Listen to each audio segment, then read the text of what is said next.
Wellman TV. Bobby Aguilar. Kabanata 471, Kabanata 471, ang tunay na big shot. Ang palad na iyon, na may dalang napakalaking puwersa, ay direktang umatake kay Bobby Aguilar. Gayunpaman, si Bobby Aguilar ay nakatayo roon ng walang kaunting paggalaw, ang kanyang mukha ay hindi nagpapakita ng kalungkutan o kaligayahan. Nakuha siya. Excited na bulalas ng unang elder nang makita niya ito. Ang kanyang signature palm strike ay maaaring mabuta sa isang steel plate sa isang iglap. Klang. Gayunpaman, sa kasunod na segundo, ang ekspresyon ng unang elder ay nanlamig sa kanyang mukha. Sa ilalim ng kanyang hampas sa palad, si Bobby Aguilar ay hindi gumagalaw. Hindi man lang niya nagawang basagin ang balat ni Bobby. Ito ba ang kapangyarihan ng isang kalahating hakbang na martial marquee? Tumingin si Bobby Aguilar sa unang elder na may patuloy na malamig na pagngisi.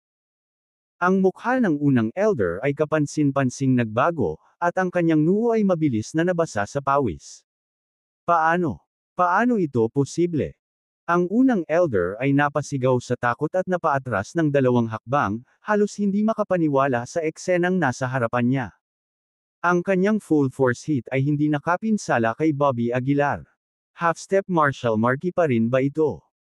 Kung ang isang tao ay tunay na tumungo sa kalahating hakbang na martial marquee realm, ang ganoong basura ay maaaring sugpuin sa pamamagitan lamang ng isang casual na kaway ng kamay. Tuloy-tuloy ng inisyon ni Bobby Aguilar. Siya ay humakbang ng hakbang patungo sa unang elder, habang ang unang elder ay walang kamalay-malay na umatras. Pinagkanulo mo ang Divine Alchemist Pavilion at inatake ang Pavilion Master, ang krimen na ito ay dapat parusahan. Malamig na sabi ni Bobby Aguilar. Ngunit kadalasan ay malambot ang puso ko, at ililigtas ko ang buhay ng iyong aso. Pagkatapos magsalita, ngumisi si Bobby Aguilar, na nagpakita ng isang napakatalino ng ngiti. Huwag! Huwag mo akong patayin! Ang unang elder ay mabilis na nagsimulang manginig, ang kanyang kaluluwa ay natakot sa labas ng katawan nito. Sa sandaling ito, nawalan na siya ng ganang lumaban, gusto na lang niyang iligtas ang kanyang buhay. Kumalabog. Ang kanyang daliri ay biglang lumiwanag ng gininto ang liwanag, at sa isang banayad na pasulong na suntok, ilang malulutong na tunog ang pumasok sa kanyang mga tainga. Agad na nabasag ang 4 na paa ng elder, at napaluhod siya sa isang kabog. Diretso pagkatapos, biglang itinaas ni Bobby Aguilar ang kanyang paa, mabangis na sinipa ang matanda sa ibabang bahagi ng tiyan. Ang kanyang dantian ay agad na sumabog, ang lahat ng kanyang panloob na lakas ay mabilis na nawala sa sandaling ito. Ikaw, pinilya mo talaga ako. Napaungol sa sakit ang unang elder. Kinailangan ng halos lahat ng kanyang pagsisikap upang maabot ang kalahating hakbang na martial marquee realm, at ngayon ay nawasak ito sa harap ng kanyang mga mata. Ito ay simula pa lamang. Tuloy-tuloy ng inisyon ni Bobby Aguilar. Gumawa siya ng cutting gesture gamit ang kanyang palad, itinulak ito patungo sa unang elder. Shoo, shoo, shoo. 12-12 mga sinag ng liwanag ang tumagos sa katawan ng unang elder, at hindi mabilang na mga sugat ang mabilis na naging duguan na tao. Ang bawat sugat ay maingat na umiwas sa mahahalagang bahagi, hindi lamang nagdulot ng walang katapusang sakit kundi nagpapanatili din sa kanya ng buhay. Buzz! Muli, lumiwanag ang isang gintong ilaw, itinaas ni Bobby Aguilar ang kanyang daliri at itinuro ang lugar sa pagitan ng mga kilay ng unang elder. Sa isang iglap, ang utak ng unang elder ay parang tinamaan ng kidlat. Ang unang elder na malapit ng himatayan sa sakit, agad na nagising. Ang kanyang banal na sentido ay unti-unting nilalamon na parabang ng isang insekto. Ang ganitong uri ng sakit ay nagtulak sa isang tao na mabuhay o mamatay. Ang mga agos ng sariwang dugo ay bumulwak mula sa mga sugat ng unang elder. Sa ilang sandali, si Bobby Aguilar ay kinulayan ng pula sa dugo. At ang unang elder ay lumuhad sa pool ng dugo, sa isang kakilakilabot na kalagayan. Ang kanyang sakit ay patuloy pa rin, walang katapusang, matinding sakit ang nagparech sa kanya, ang kanyang katawan ay nanginginig. Makatiyak ka, kapag bumalik ang Panginoong Pavilion Master, personal kanyang papatayin. Malamig na sabi ni Bobby Aguilar. Pagkatapos, lumingon si Bobby Aguilar at tumingin sa dalawang attendant sa gilid. Ang mga katulong ay labis na natakot na ang kanilang mga kaluluwa ay halos matakot sa kanilang mga katawan, nanginginig sa sulok. Sumulyap si Bobby Aguilar sa mga attendant at sinabing, tandaan na linisin ang Pavilion Master Building araw-araw, ayokong magkagulo kapag bumalik ang Lord Pavilion Master. Mabilis na tumango ang attendant at sinabing, oo. Master Aguilar. Kinabukasan. Kakagising lang ng maraming alchemist at nakita ang unang elder na nakaluhod sa gitna ng plaza. Siya ay napuno ng dugo, ang kanyang mukha ay baluktot, ang dalawahang pagpapahirap sa katawan at espiritu ay nagpawala sa kanyang anyo bilang tao. Hindi ba ito ang unang elder? Haha, sinong bayani ang gumawa nito? Thirst. Ang nararapat, dapat kang lumuhod dito. Maraming mga alchemist ang lalong nasa sabik habang nagsasalita sila, nagmamadaling sumuntok at sip-a ng unang elder. Noon lang, naglakad si Bobby Aguilar mula sa hindi kalayuan. Nandito na si Master Aguilar. Nang makita si Bobby Aguilar, mabilis na nagsiksikan ang lahat sa kanya. Pinalibutan nilang lahat si Bobby Aguilar, sabik na sinabi, Master Aguilar, kailangan mong iligtas ang Panginoong Pavilion Master. Oo, mas gugustuhin ng Lord Pavilion Master na masaktan ng malubha kaysa isuko ka. Dapat kang manindigan para sa Divine Alchemist Pavilion. Huminga ng malalim si Bobby Aguilar at malamig na sinabi, pupunta ako ngayon sa Great Saint Sect, anuman ang mangyari, ibabalik ko ng ligtas at maayos ang Lord Pavilion Master. Sasama kami sa iyo. Sunod-sunod na sigaw ng lahat. Umiling si Bobby Aguilar at sinabing, tama si Master Aguilar, ang Divine Alchemist Pavilion ay ang gawain ng Panginoon Pavilion Master sa buhay, hindi ito dapat mabuwag. Kung gusto mo talagang tumulong, protektahan ang Divine Alchemist Pavilion. Nagkatinginan ang lahat, pagkatapos ay tumango, Master Aguilar, makatitiyak ka. Hindi na nagsalita pa si Bobby Aguilar, tumalikod siya at naglakad palabas ng Divine Alchemist Pavilion. Capital City. Sina Killen Taylor, Emerson Holmes at iba pa ay natipon lahat. Dinala nila ang Pavilion Master sa Capital City Martial Arts Association at ikinulong siya pansamantala, ngunit wala pa silang aksyon. Isa lang ang dahilan, gusto nilang makita ang mga reaksyon mula sa itaas. Pagkatapos ng lahat, ang Lord of Medicine God Pavilion ay may napakalawak na network ng mga kontak, kailangan nilang subukan ang tubig ng hakbang-hakbang. Ang mga tao sa itaas ay hindi pa nagre-react hanggang ngayon, mukhang hindi gaanong mahalaga itong Lord of Medicine God Pavilion. Malamig na sabi ni Killen Taylor. Ikinaway ni Emerson Holmes ang kanyang kamay at sinabing, maghintay pa tayo ng kaunti, baka sakaling sisihin talaga tayo ng mga tao sa itaas, hindi natin ito kakayanin. Ngumuso si Killen Taylor, teka ano? Ilang beses na akong pinahiya ng babaeng ito, hindi man lang ako siniseryoso, kung hindi ko siya tuturuan ng leksyon, saan ko ilalagay ang mukha ko? Gawin mo ang sinabi ko, patayin mo siya ngayon din. Nagkatinginan ang lahat, medyo nawalan ng malay. Noon lang, biglang pumasok ang isang miyembro ng Martial Arts Association mula sa labas. Vice President Holmes, may dumating, nag-aalalang sabi ng miyembro. Kung may dumating, hayaan mo, ano ang kinakatakutan mo? Medyo hindi nasisiyahang sabi ni Emerson Holmes. Napalunok ang miyembro at mahinang sinabi, ang taong dumating ay may komplikadong katayuan. Sino ito? Naiinip na tanong ni Killen Taylor. Ako. Isang boses ang nagmula sa labas ng pinto. Napalingon silang lahat at nakita nila ang isang lalaking nakasot. Nang makita ang lalaking ito, agad na tumayo ang lahat sa silid. Kabanata 472, Kabanata 472, Pagharap sa 10 half-step martial marquee. Naturally, hindi ordinaryong karakter ang taong nakakapagpakilig kay Killen Taylor at sa iba pa.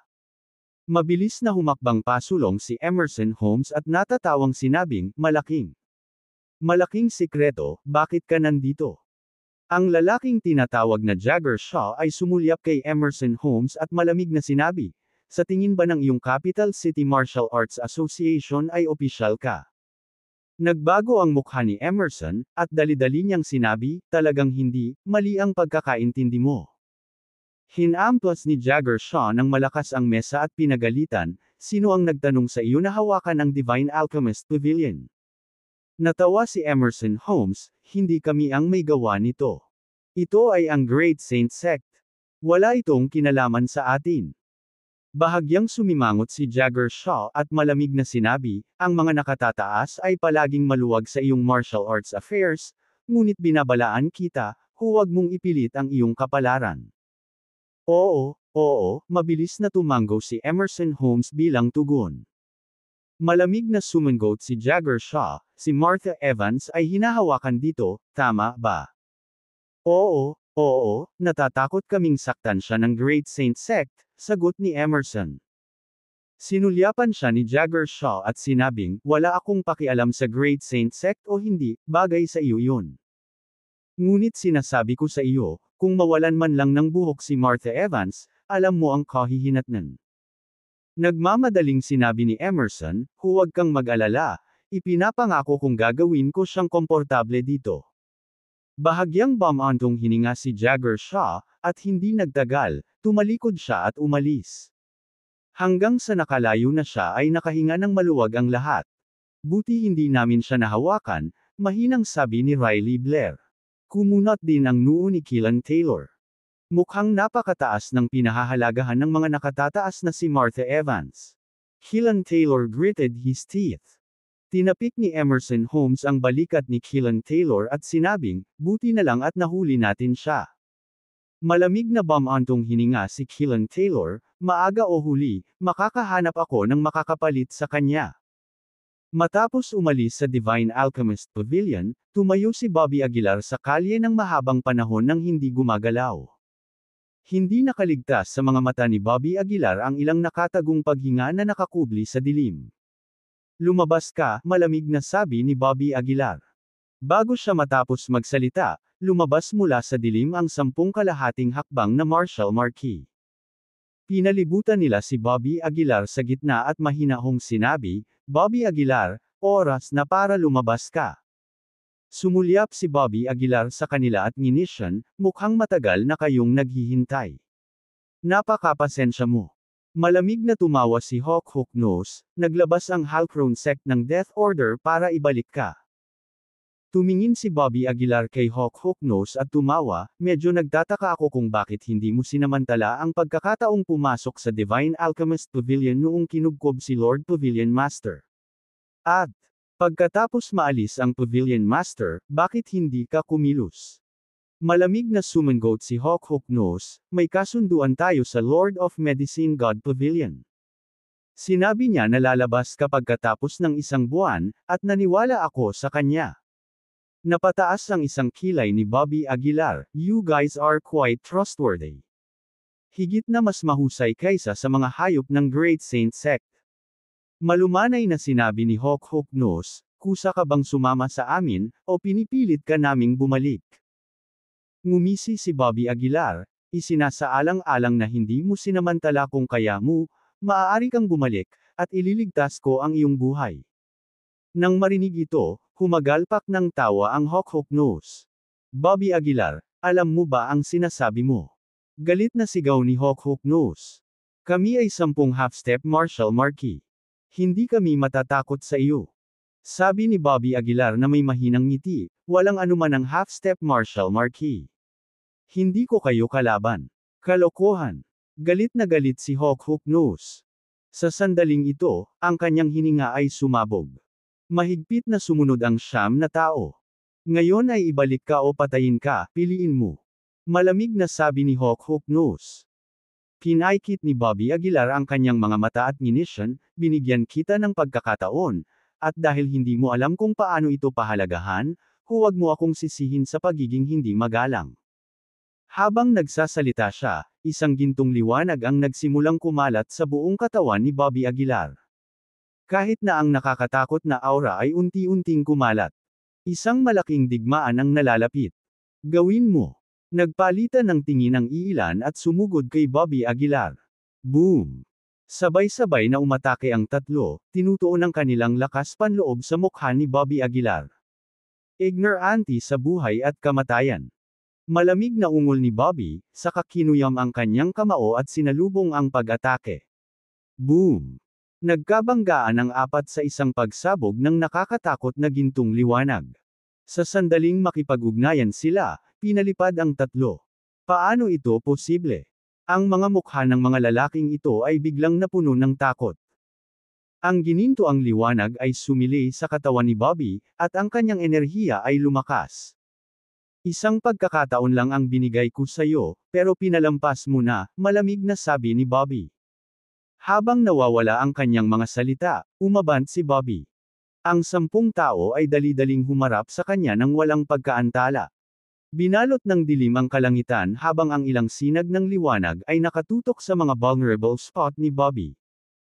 Ngunit si Bobby ay nanatiling kalmado at hindi nababagabag, ang kanyang katawan ay walang kapantay na mabangis, tumutunog sa isang clangorous na tunog. Nilabanan ni Bobby ang isa laban sa 10, lalong lumakas ang loob sa labanan. Ang kanyang katawan ay naglalabas ng nagninangas na enerhiya, sumasayaw ng ligaw, tulad ng isang walang talo na war god. Boss! Ang Halcrone sect ay gumamit ng isang mahiwagang artifact sa sandaling ito. Sa walang kapantay na kapangyarihan nito, nagdala ito ng mapang-ipong lakas. Hindi karapat-dapat na banggitin. Nag-iba ang ekspresyon ni Bobby, mabilis na inilagay ang Absolute Beginning Sacred Feast at pagkatapos ay binasag ito ng malakas. Bitik. Sa sandaling hinampas ang artifact, nabasag ito. Hindi maganda. Biglang nakaramdam ng mali ang Hawk Nose. Ang kabataang nasa harapan niya ay tila kakaiba. Mamatay. Bago pa makapag-react si Hawk Nose, humakbang na si Bobby gamit ang Shrink and Ground into an Inch technique, nagpakawala ng malinis at maayos na suntok diretso sa dibdib ni Hawk Nose. Malaki ang pagbabago ng mukha ni Hawk Nose. Walang paraan para makaiwas sa ganoong kalayuan. Sa kritikal na sandali na ito, lumitaw ang isang silver light sa dibdib ni Hawk Nose. Ito ang proteksyong mahiwagang artifact ng Halcrone sect, isang bagay na hindi masisira. Boom! Gayunpaman, nang dumating ang suntok ni Bobby, nabasag ang artifact. Ang napakalakas na epekto ay agad na yumanig sa mga laman loob ng Hawk Nose. Puff! Isang subo ng dugo ang bumulwak ng marahas. Paano itong si Bobby Aguilar, napakalakas? Namutla ang mukha ni Hawk Nose. Hindi nakakagulat na pinahintulutan sila ng Lord of Medicine God Pavilion na maghintay ng 1 buwan. Puche! Sa sandaling iyon, isang matalim na kuko ang umatake sa likod ni Bobby, na nag-iwan ng ilang sentimetro ang haba ng madugong marka. Lumingon si Bobby at malamig na tumingin sa direksyong iyon. May nakita siyang lalaking may mga kuko na nakatayo doon. Sa sandaling nakipagtitigan siya kay Bobby, bumilis ang tibok ng puso ng clawman. Ang pakiramdam na ito. Para siyang biktima na tinititigan ng isang mabangis na tigre. Halika, mamatay ka. Sa magkahalong gulat at galit, umungal si Clawman, itinutok ang kanyang mahabang kuko diretso sa ulo ni Bobby. Bitik. Bumaon pasulong ang gininto ang palad ni Bobby, hinawakan ang mahabang kuko. Hindi maganda. Biglang naging pangit ang mukha ni Clawman. Sinubukan niyang bawiin ang kanyang kuko, ngunit nakita niyang imposible. Nakakamangha na nagawa mo akong saktan, malamig na sabi ni Bobby. Pagkatapos, sa biglang pag-ikot ng kanyang kamay, si Clawman ay hinayla ni Bobby. Kabanata 493-493, Dakilang Saint Sect, I'm coming. Agad na nataranta ang lalaking mahaba ang kuko, nagpupumiglas ng walang saysay dahil hindi siya makalaya. Half-step martial marquee, isang magandang mapagkukunan. Ngumisi si Bobby Aguilar, na nagpapakita ng isang subo ng mapuputing ngipin. Pagkatapos, nakita niya ang kamay ni Bobby Aguilar na gumagamit ng Heaven Swallowing skill at hinampas ito sa ulo ng lalaking may mahabang kuko. Boss! Ang Heaven Swallowing skill ay agad na na-activate, at sa loob ng ilang saglit, ang mahabang buhok na lalaki ay sinipsip na tuyo, na nag-iwan lamang ng isang tuyo na bangkay. Kas-iya siya. Kuntentong dinilaan ni Bobby Aguilar ang kanyang mga labi. Ang display na ito ay agad na nagulat sa lahat. Ang kanilang mga mukha ay sobrang pangit, puno ng takot. Klang. Sa sandaling ito, may naghagis ng suntok mula sa likod. Umalangaw-ngaw ang tunog ng pagbangga ng bakal, at naramdaman ng umatake na nawala ng sensasyon ang kanyang manhid na kamao. Ang katawan naman ni Bobby Aguilar ay halos hindi nasugatan, nag-iwan lamang ng puting marka. Ignorante sa kamatayan. Nanlamig ang mukha ni Bobby Aguilar nang ikalas ang kanyang gintong palad. Snap! Ang kanyang leeg ay agad na nabali, at ang kanyang puwersa sa buhay ay mabilis na kumupas. Sinamantala ni Bobby Aguilar ang pagkakataong ito para gamitin muli ang Heaven Swallowing skill at nilamon siya. Iyon na, kaunti. Iniwas ni Bobby Aguilar ang kanyang tingin sa natitirang iilan. Ang kanilang mga mukha ay lubhang hindi magandang tingnan, at naisipan pa nilang umatras. Gayunpaman, hindi sila binigyan ni Bobby Aguilar ng pagkakataon, dahil ginamit niya ang shrinking ground into an inch na kasanayan upang tumakbo ng baliw sa kanila. Ang Halcrone sect ay walang pagpipilian kundi ipagpatuloy ang pakikipaglaban, mga diskarte sa paghahagis at mga mahiwagang artifact ng walang tigil. Ang ginintoang liwanag ay sumabog mula kay Bobby Aguilar, na nagpapaliwanag sa buong kalye. Dahil sa kanyang mapanghamak na kilos, nahihirapan ang sinuman na tumingin ng diretsyo sa kanya. Boom! Isa pang suntok ang bumagsak, at ang ulo ng isang kalahating hakbang na martial marquee ay nabasag sa mga piraso. Ang absolute beginning sacred fist ni Bobby Aguilar ay hindi kapani-paniwalang mabangis. Wala sa iba pang mga diskarte ang dapat banggitin sa harap ng kanyang suntok. Walang sinumang umasa na ang malaking labanang ito ay mauuwi sa isang panig na massacre. Hindi nakakagulat na maraming tao ang natakot sa pagpasok ni Bobby Aguilar sa kalahating hakbang na martial marquee realm. Sa kabuuang 3 oras, ang mga katawan ng 10 kalahating hakbang na martial marquee ay halos ganap na nagkawatak-watek, iniwan silang namimilipit sa sakit sa lupa. Natural, hindi palalampasan ni Bobby Aguilar ang ganitong pagkakataon, lumakad sa harap nila at nilalamon silang lahat. Tanging ang Hawk Nose man lang ang naiwan sa mga nangungunang puwersa ng Halcrone sect. Napahiga siya sa lupa, bahagyang nakapikit, naghihintay sa paghuhukom ng tadhana. Ikaw ang pinuno nila, tama ba? Malamig na sabi ni Bobby Aguilar.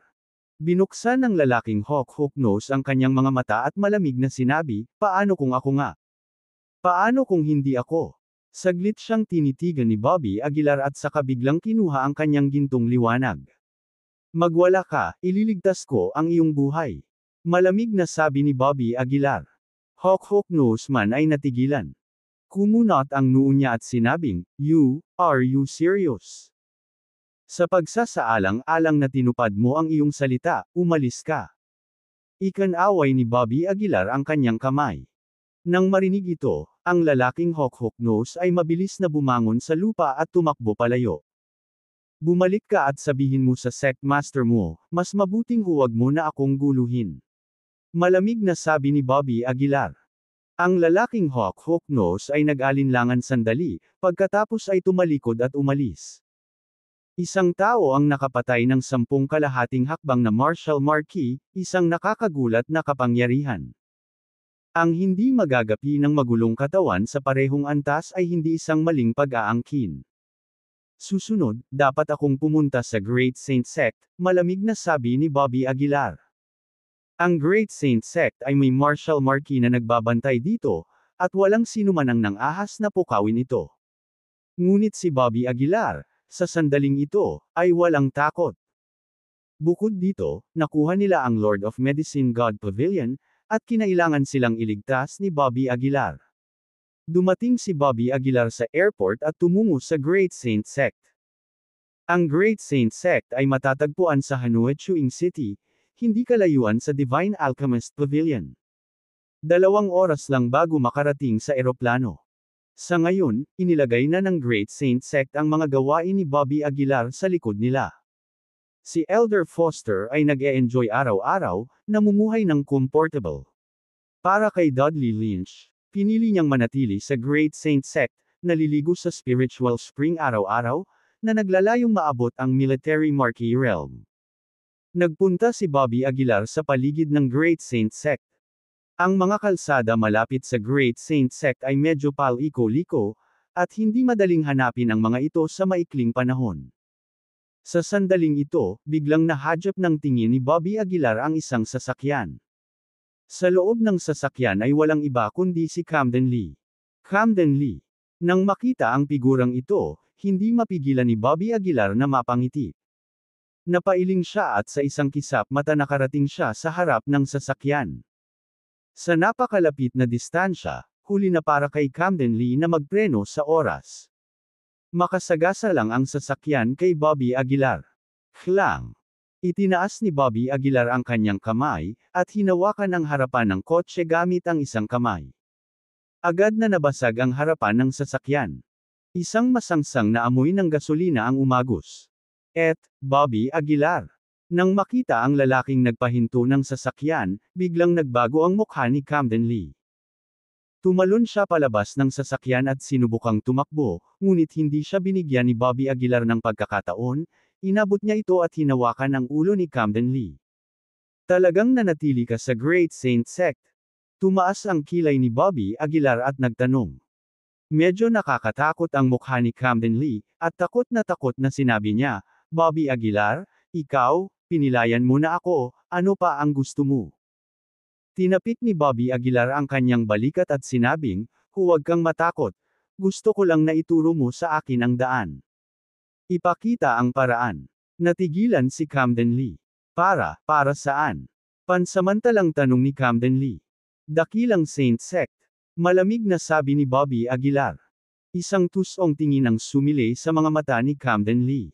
Pumunta sa Great Saint Sect. Hindi ba nila sinusubukang hulihin si Bobby Aguilar? Sa hindi inaasahang pagkakataon, napunta siya sa kanilang pintuan. Ito ay magiging isang magandang pagkakataon upang makakuha ng mga merito sa pamamagitan ng pagbabalik kay Bobby Aguilar. Walang problema. Tinapik-tapik ni Camden Lee ang kanyang dibdib. Pangunahan ang daan. Inilabas ni Bobby Aguilar si Camden Lee. Walang pag-aalinlangan, kinuha ni Camden Lee si Bobby Aguilar at nagtungo sa Great Saint Sect. Matapos ang halos kalahating oras na paikot-ikot, sa wakas ay nakarating na ang dalawa sa Great Saint Sect. Sa kabila ng modernong arkitektura sa loob ng Great Saint Sect, mayroong isang malaking stone tablet sa pasukan. Ilang salita ang nakasulat sa tapyas na bato, Dakilang Saint Sect, naghahanap ng mga confusion. Mahusay na santo, napakabalintuna. Hindi napigilan ni Bobby Aguilar na tumawa ng malamig nang makita ito.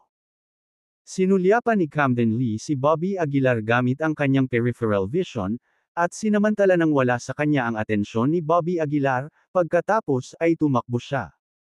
Nahuli ko si Bobby Aguilar. Nahuli ko si Bobby Aguilar. Sigaw ni Camden Lee habang tumatakbo. Malamig na tumawa si Bobby Aguilar, at itinaas ang kanyang kamay, at sabay hampas ng palad, hinampas niya. Boom! Ang malaking palad na umangat sa langit ay agad na ginawang mashed meat si Camden Lee. Mula ngayon, si Bobby Aguilar at ang Great Saint Sect ay magkaaway. Malamig na sabi ni Bobby Aguilar. Pagkatapos, hinawakan niya ang ginintoang liwanag at nabasag ang stone tablet na may kalabog. Niyanig ng malaking ingay ang buong Great Saint Sect. Nakatingin sa Great Saint Sect, napangisi si Bobby Aguilar. Dahan-dahan niyang itinaas ang kanyang kamay, at isang nakakatakot na puwersa ang nagsimulang mamuo sa kanyang palad. Pagkaraan ng ilang sandali, biglang lumitaw ang isang higanteng gintong palad. Boom!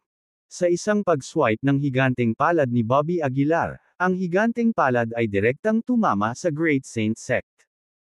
Sa isang iglap, ang Great Saint Sect ay yumanig ng malakas, na parang isang lindol.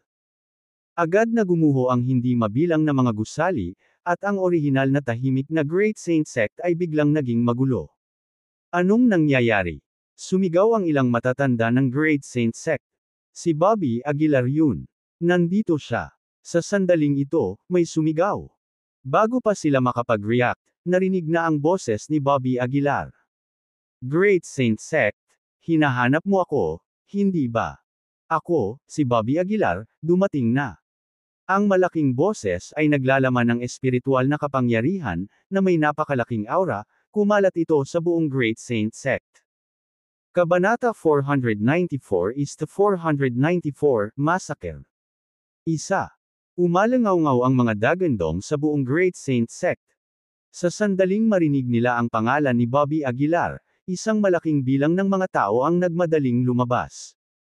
Nanguna sa pagsingil ay walang iba kundi si Elder Foster. Sa isang sulyap lang, hindi bababa sa 12-dosenang tao ang nakaharang sa pasukan. Karamihan sa kanila ay mga Grandmaster, at mayroon lamang dalawang half-step na Marshal Marquesas, Elder Foster at isa pang Elder na mukha ng asno. Ang ganitong engrandi at nakakatakot na koponan ay dapat na nakakatakot sa iba, ngunit sa sandaling ito, walang pakialam si Bobby Aguilar. Kahit papaano, sa paningin ni Bobby Aguilar, ang karamihan ng mga miyembro ng Great Saint Sect ay parang isang grupo ng mga hindi gaanong mahalagang langgam. Bobby Aguilar, nang ahas kang pumunta sa Great Saint Sect at gumawa ng eksena. Tumaas ang isang kilay ni Elder Foster, na parang natutuwa. Alam mo bang kanina ka pa namin hinahanap? Si Bobby Aguilar ay walang oras para sa kanyang kalokohan. Malamig niyang tinitigan si Elder Foster at tinanong ang bawat salita, nasaan si Lord Pavilion Master? Nagulat si Elder Foster ngunit humagalpak ng tawa. Kaya pumunta ka sa Great Saint Sect para mamatay para iligtas ang Lord of Medicine God Pavilion. Tinanong kita, nasaan siya? Isang galit na sigaw mula kay Bobby Aguilar ang gamulong sa ere. Ang sigaw na ito ay naglalaman ng nakakatakot na espiritual na kapangyarihan, na nagpapasakit sa eardrum ng mga tao. Ang mga ordinaryong Grandmaster, sa ilalim ng presyon ng sigaw na ito, ay namatay sa lugar. Unti-unting nanlamig ang mukha ni Elder Foster. Gusto mong hanapin ang Lord of Medicine God Pavilion? Sige, sasabihin ko na, patay na siya. Ngumisi si Elder Foster habang tumatawa. Pero huwag kang mag-alala, ipapadala kita para makilala siya. Nang marinig ito, naramdaman ni Bobby Aguilar na para siyang tinamaan ng kidlat. Nablangko ang kanyang isip, at nagpanteng ang kanyang tenga. Napuno ng galit ang dibdib ni Bobby Aguilar, dahilan para manginig ang kanyang katawan. Sabi mo, patay na si Lord Pavilion Master. Tumitig si Bobby Aguilar sa nanlalaking mata, nanginginig ang boses. Hahaha, tama na. Hindi mapigil ang tumawa si Elder Foster. Susunod, turn mo na para mamatay. Sa sinabi nito, umatras si Elder Foster, iwinagayway ang kanyang kamay, at malamig na nagutos, patayin siya. Mabilis na sumugod ang mga miyembro ng Great Saint Sect patungo kay Bobby Aguilar. Gayunpaman, nakatayo lang doon si Bobby Aguilar, paulit-ulit na bumubulong, patay na si Lord Pavilion Master. Patay. Hindi mabilang na mga diskarte ang binomba ang katawan ni Bobby Aguilar. Ngunit ang lahat ng mga diskarteng ito ay mabilis na naglaho, na nag-iwan ng kahit isang puting tuldok sa likod. Mahusay na Saint Sect, babayaran kita ng dugo. Pagkatapos, si Bobby Aguilar ay nagpakawala ng galit na dagandong, ang kanyang buong pagkatao ay sumasabog na parang bomba. Kumalat ang isang surge ng napakalaking kapangyarihan, na nagpapalipad sa mga nakapaligid na Grandmaster. Mahusay na Saint Sect. Papatayin ko kayong lahat. Duguan ang mga mata ni Bobby Aguilar, at ang kanyang katawan ay nagniningning ng mamamatay tao na layunin na parang demonyo mula sa Nine Netherworld Hell. Ang matinding mamamatay tao na aura ay nagpabago kahit kay Elder Foster at sa mukha ng lalaking mukha ng asno. Hindi pa nila nakita ang gayong napakalaking layunin ng pagpatay. Patayin siya ngayon. Napagtanto ang panganib, tumingin si Elder Foster sa Elder na mukhang asno para humingi ng tulong. Hindi alam ng nakatatandang mukha ng asno ang lawak ng lakas ni Bobby, kaya tumanggaw siya at naglakad patungo kay Bobby. Galit ang batang ito. Mas mabuting iwasan natin ang kanyang galit, naisip ni Elder Foster sa kanyang sarili. With that, tumalikod siya at umalis. Boom! Isang nakakabinging ingay, at isang gintong liwanag ang lumitaw sa loob ng karamihan.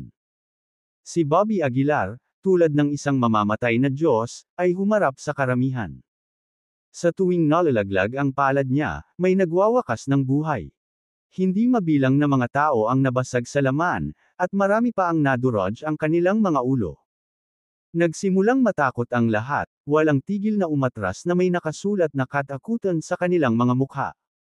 Ito ang unang pagkakataon na nasaksihan ng dakilang Saint Sect ang gayong massacre, at ang salarin ay walang iba kundi isang lalaki sa edad na 30s. Tama na. Sa sandaling ito, humakbang pasulong ang mukha ng asno na elder, nakatayo sa harap ni Bobby Aguilar. Malamig niyang sinabi, mapangahas na magdulot ng bloodbath sa aking Great Saint Sect, nakikita kong naghahanap ka. Og. Naputol ang kanyang sinabi nang sinampal siya ni Bobby Aguilar. Sa isang sampal, pinalipad pabalik ang mukha ng asno na matanda, nabasag ang ribcage. Nililigawan mo si kamatayan. Ang matanda na mukha ng asno ay nagalit. Gagamit na sana siya ng teknik ng isara ni Bobby ang distansya. Isang gininto ang kamay ang humawak sa ulo ng matanda na mukha ng asno, at binuhat siya sa himpapawid. Mamatay. Galit na umungol si Bobby Aguilar, at sa isang pagpisil, nadurog na ang ulo ng nakatatandang mukha ng asno. Napanganga ang lahat habang ang nakakatakot na kapaligiran ay kumalat sa kanila. Isang iginagalang na elder ng Great Saint Sect ang napatay nang wala man lang pagkakataon na lumaban. Tao pa ba ito? Bilis, tumakbo. May unang nag-react at nagsimulang tumakas gamit ang kanilang mga paa. Maya-maya pa, tila nabaliw ang lahat, nagsitakas na tumakas. Ngunit sa sandaling ito, si Bobby Aguilar, baliw at mamamatay tao, ay hindi sila pakakawalan. Si Bobby Aguilar, parang demonyo, hinabol sila. Sa isang iglap, ang Great Saint Sect ay naging isang ilog ng dugo at isang parang ng mga bangkay. Hindi mabilang na mga tao ang namatay sa kamay ni Bobby Aguilar. Ito ang unang pagkakataon na ang dakilang Saint Sect ay nahaharap sa ganitong sakuna. Ang buong numero 1 sekta ng Hilaga ay pinaluhod ng isang binata. Sa sandaling ito, nakatakas na si Elder Foster pabalik sa Great Hall. Tinapik niya ang kanyang dibdib at bamulong, itong si Bobby Aguilar ay parang nabaliw. Gumagawa talaga siya ng bloodbath sa Great Saint Sect. Kung kumalat ang balita tungkol dito, sino ang nakakaalam kung gaano karaming tao ang magugulat? Sa kabutihang palad, may mga martial marquee weapons sa Great Hall na ito.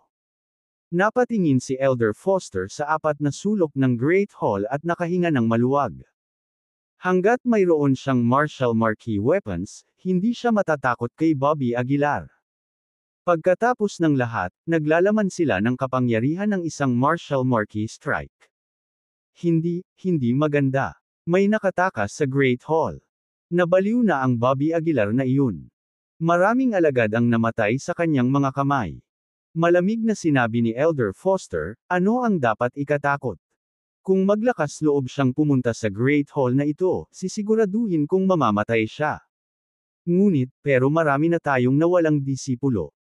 Mayroon lamang ilang daang tao sa Great Saint Sect, at si Bobby Aguilar ay nakapatay ng hindi bababa sa 100 sa kanila. Nang marinig ito, ang mukha ni Elder Foster ay naging sobrang pangit.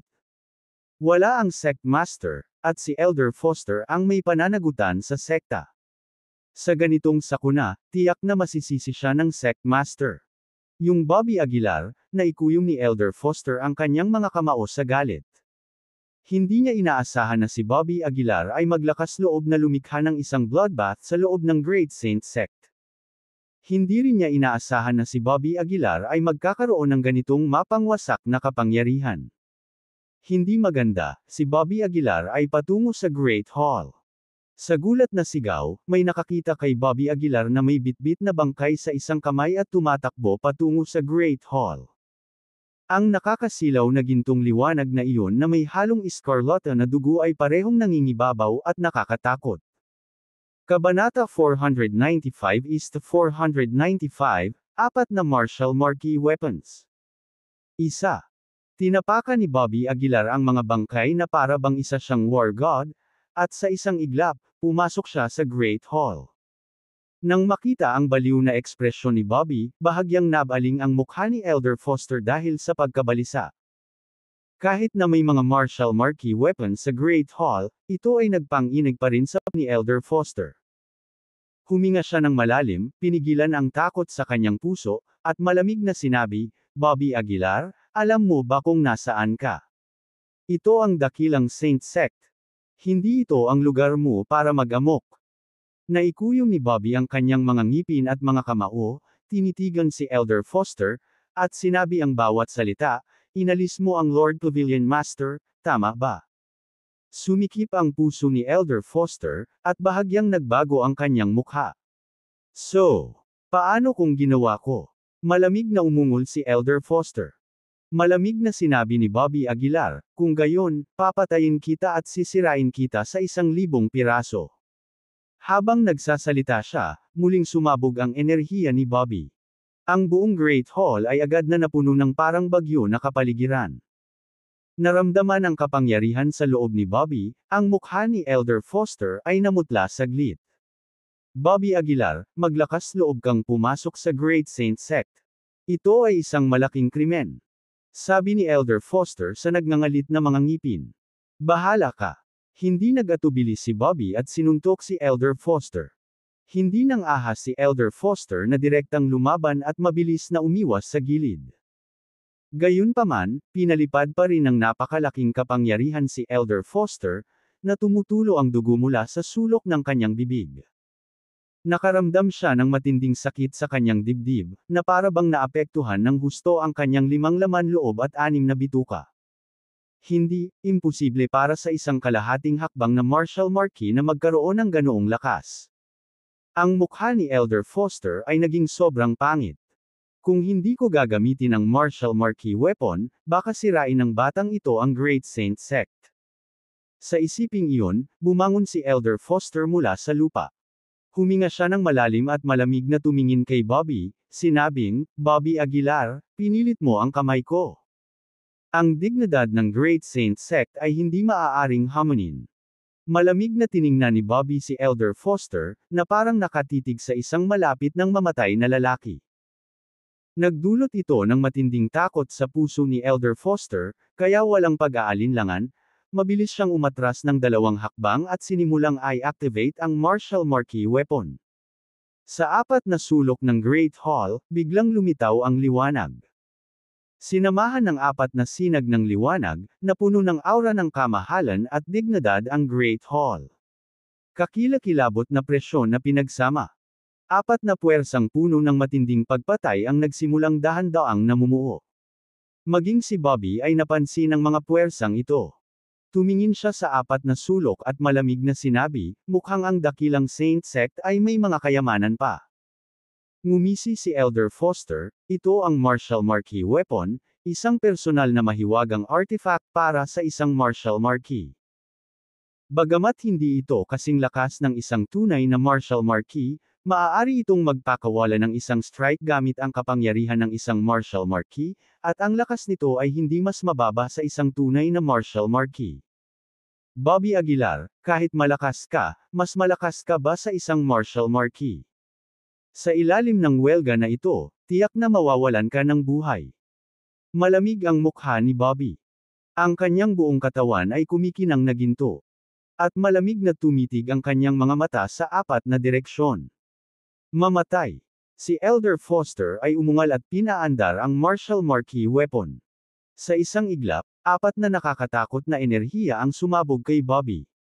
Boom! Matigas na damapo ang malaking puwersa sa katawan ni Bobby. Sa isang iglap, pinalipad ang katawan ni Bobby palabas ng Great Hall. Nabasag ang gintong liwanag sa kanyang katawan, at napahiga siya sa lupa nang hindi bumangon. Ha. Nang makita ito, hindi napigilan ni Elder Foster ang tumawa. Ikaw ang nagdala nito sa iyong sarili, Bobby Aguilar, ito ang iyong kapalaran. Gayunpaman, habang tumatawa si Elder Foster, dahan-daang bumangon si Bobby, na nakahandusay sa lupa. 4 na madugong butas ang lumitaw sa kanyang katawan, ngunit ang kanyang sigla ay nanatiling hindi nabawasan, at siya ay puno ng fighting spirit. Paano? Paano ito posible? Biglang nagbago ang mukha ni Elder Foster. Pinunasan ni Bobby ang dugong umaagos sa gilid ng kanyang bibig at malamig na sinabi, ngayon, sisirain ko ang iyong martial marquis weapon. Habang bumagsak ang kanyang mga salita, Unti-unting namula ang mga mata ni Bobby. Sa kanyang noo, may lumabas na marka. Divine Dragon Power. Ito ang Divine Dragon Power ni Bobby. Kaagad pagkatapos, muling pumutok ang ginintoang liwanag sa katawan ni Bobby, at ang kanyang aura ay lumakas ng ilang beses. Hindi. Ito ay masama. Biglang nakaramdam si Elder Foster ng kaba. Kanina lang ay madaling nadurog ni Bobby ang mga taong iyon, at ngayong tumaas na ang kanyang lakas, paano sila makakayanan? Walang kamalay-malay na umatras si Elder Foster ng 2 hakbang, talagang nangingibabaw ang kanyang takot. Kinagat niya ang kanyang mga ngipin at galit na sinabi, "Hindi ako naniniwala na maaari mong sirain ang aking martial marquee weapon." Pagkatapos nito, muling binuhay ni Elder Foster ang sandata, at ang 4 na sulok ng bulwagan ay napuno ng nakasisilaw na liwanag. Isang puwersang puno ng mapang-ipong kapangyarihan ang nagpang-inig sa buong Great Hall. Hindi ako naniniwalang hindi kayang patayin ng martial marquee weapon na ito si Bobby Aguilar. Puno ng malamig na pawis ang noo ni Elder Foster. Kung hindi kayang patayin ng martial marquee weapon si Bobby, kung gayon sino ang makakapigil sa kanya sa mundong ito? Hanggat hindi lilito ang isang martial marquee, si Bobby ay tunay na isang walang talo na pag-iral. Mamatay. Umuungal si Elder Foster, at muling sumabog ang martial marquee weapon. 4 na hindi kapani-paniwalang makapangyarihang puwersa na direktang nakatutok sa vitals ni Bobby. Anong klaseng kalokohan ang martial marquee weapon, at paano ang isang tunay na martial marquee? Umungol si Bobby, ang kanyang ginintoang kapangyarihan ay bumabalot sa kanyang kamao. Sa isang tingin, parang hawak niya ang araw sa kanyang kamay. Panoorin mo akong babasagin ito. Naninigas ang katawan ni Bobby na may mga nombak na ugat habang siya ay naghagis ng isang matinding suntok sa hangin.